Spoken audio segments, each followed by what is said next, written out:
میزان ملت اسلامیہ السلام علیکم۔ لمحے فکر میں آپ کا اپنا یوسف بابا ایک دلچسپ عنوان کا سیکنڈ پارٹ بغور سماعت کیجیے۔ تحریک ریشمی رومال کے دو چمکتے ستارے محمود الحسن دیوبندی اور عبید اللہ سندھی۔ حضرت مولانا عبید اللہ سندھی کا سکھ گھرانے میں جنم ہوا۔ جب دیکھا کہ فطرت ایسی نہیں ہو سکتی، انسان چند رسومات کا غلام اور عقل سلیم رکھتے ہوئے وسوسوں کے گھیراؤ میں باندھا ہوا نہیں ہو سکتا، نئے راستوں کی تلاش شروع کی۔ تلاش کے ماہر اور ان پر چلنے کا حوصلہ اور طاقت رکھتے تھے، اور سلمان فارسی کی اقتداء میں سچ کی تلاش شروع کی۔ یہ قدرت نے انہیں تحفۃ الہند جیسے تحفے سے نوازا، جس کی بدولت روح الاسلام کی حقانیت دل میں منور ہوئی اور محض 14 برس کی عمر میں عقیدے کی غلامی سے نجات پائی۔ بوٹا سنگھ سے عبداللہ بن گئے۔ ماں کا پیار، بہنوں کی شفقت اور گھر بار کے سکون چین کو ہمیشہ ہمیشہ کے لیے خیر باد کہہ دیا۔ کچھ مدت کے لیے ادھر ادھر رہنے کے بعد تحصیل علم کی غرض سے سندھ روانہ ہوئے اور حضرت صدیق رحمۃ اللہ علیہ کی خدمت میں حاضر ہوئے۔ اس کے بعد دیوبند چلے گئے اور اللہ نے حضرت شیخ الہند جیسے استاد کی صحبت سے نوازا۔ وہاں سے فراغت کے بعد واپس سندھ تشریف لے گئے اور ایک مدرسے کا قیام عمل میں لایا۔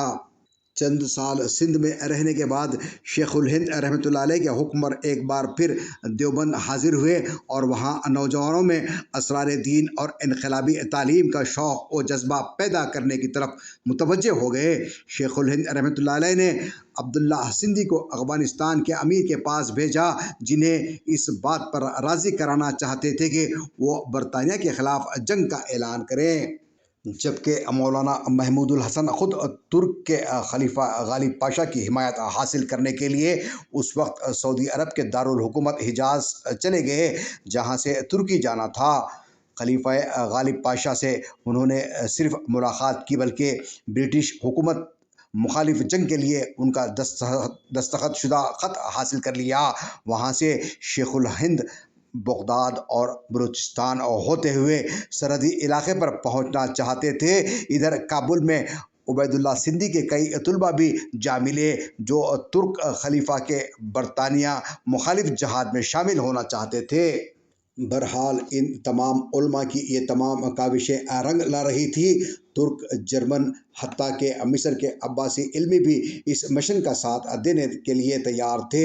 ان تمام کی کوشش یہی تھی کہ امیر افغانستان کو برٹش انڈیا کے خلاف جنگ کے لیے کھڑا کیا جائے۔ یہ افغانستان حکومت سے اپنے فری پاس کے حقوق حاصل کرنا چاہتے تھے۔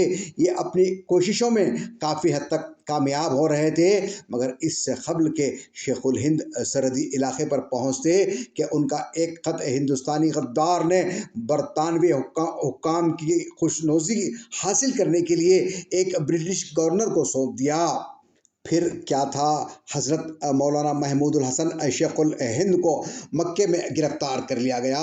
یہ تحریک بھلے ہی عملی شکل نہ لے سکی، مگر شیخ الہند اپنے مقصد میں کافی حد تک کامیاب رہے۔ انہوں نے نوجوانوں کی ایک ایسی ٹیم تیار کر لی جن کے دلوں میں وطن عزیز پر مر مٹنے کا، وطن کی آزادی کے لیے جام شہادت نوش کر لینے کا بے حد مضبوط جذبہ پیدا ہو چکا تھا، جو بعد کی برٹش مخالف تحریکوں میں کھل کر سامنے بھی آیا۔ چونکہ یہ پورا پلان ریشم کے کپڑے کے رومال پر تحریر کر کے ایک دوسرے تک پہنچایا جا رہا تھا، اس لیے اسے ریشمی رومال تحریک کے نام سے یاد کیا جاتا ہے۔ اس میں پلان کے مطابق برٹش حکومت کے خلاف ایک فوج کھڑی کرنی تھی اور برٹش مخالف بین الاقوامی طاقتوں کی مدد سے انہیں شکست فاش کر کے ایک قومی حکومت تشکیل دینی تھی۔ اے ملت کے ہوش مند نوجوانوں، سنو، یہ ہوتے ہیں علماء دین، جنہوں نے اپنی زندگی نہ صرف دین کی اشاعت میں صرف کی، بلکہ اس ملک سے انگریزوں کو مار بھگانے کے لیے بین الاقوامی سطح کی تحریکیں چلائیں، نوجوان نسل کو تیار کیا اور حق کے لیے اپنی جانوں پر کھیل گئے۔ لیکن افسوس، یہ آج کے مدرسے کے کچھ چندے خور مالکین، جن کی پوری کوشش محض زکوٰۃ، صدقات، خیرات اور چندہ و چرم جمع کرنے میں لگ جاتی ہیں، اپنی اولاد کے مستقبل اور عیش و آرام کے لیے سیاسی آقاؤں کی جوتیاں چاٹنے کے لیے تیار ہو جاتے ہیں، اور 40 سال کی طویل عرصے میں ان محترم خان صاحب نے ہزاروں معصوم اور طلباء کی زندگیوں کو جہالت اور بربادی کے اندھیرے میں دھکیل دیا۔ ان بھیڑیے نما مدرسے کے مالکین سے ہوشیار رہیں۔ چندے خور مدرسے کے مالکین سے گزارش ہے کہ وہ حضرت مولانا محمود الحسن اور مولانا عبید اللہ سندھی کی زندگیوں سے سبق حاصل کریں، کچھ تو شرم کریں۔